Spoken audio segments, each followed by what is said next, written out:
இது என்ன ஜூஸ் தெரியுமா? இது வந்து வாட்டர்மெலன் ஜூஸ் கிடையாது, அதே மாதிரி செர்ரி ஜூஸும் கிடையாது.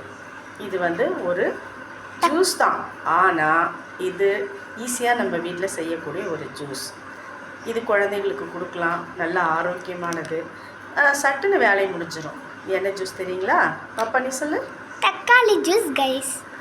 அவ்வளோதான். இது வந்து ஒரு தக்காளி, ஒரு 2 ஸ்பூன் சுகர், சர்க்கரை போட்டுக்கலாம்.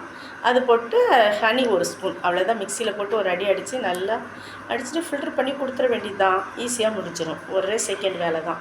இது வந்து ஹெல்த்தி, அதனால் குழந்தைங்களுக்கு ஈஸியாக செஞ்சு கொடுத்துருங்க. ரொம்ப வெயிலாக இருக்குது, அதனால தான். இப்போ எங்கள் பாப்பா சாப்பிட்டு சொல்லுவாள்.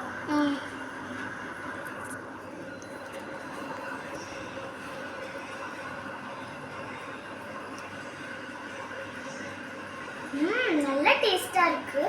இந்த வெயிலுக்கும் நல்லா ஆரோக்கியமாக இருக்கும், நல்லா சில்லுன்னு போகும். நம்ம தொண்டைக்கெலாம் வெள்ளம் வாங்கி குடிக்காதீங்க தயவு செஞ்சு, ஏன்னா அது வந்து கெடுதல். நாங்கள் வீட்டில் தான் அந்த மாதிரி செய்வோம். வாட்டர்மெலன் ஜூஸு, செரி ஜூஸு, வாட்டர்மெலன் அந்த மாதிரி எதாவது செய்வோம். நாங்கள் டிஃப்ரெண்ட்டாக செஞ்சுருக்கோம். எனக்கு டிஃப்ரெண்ட்டாக வேணும்னு சொல்லி தான் எங்கள் அம்மாச்சி வந்து செஞ்சுருக்காங்க. ஸோ இது உங்களுக்கு பிடிச்சிருந்துச்சா லைக் பண்ணுங்கள், கமெண்ட் பண்ணுங்கள், ஷேர் பண்ணுங்கள், மறக்காமல் சப்ஸ்கிரைப் பண்ணுங்கள். அப்படியே பெல் பட்டன்லையும் ஆன்ல வச்சுக்கோங்க. தேங்க்யூ, பாய்.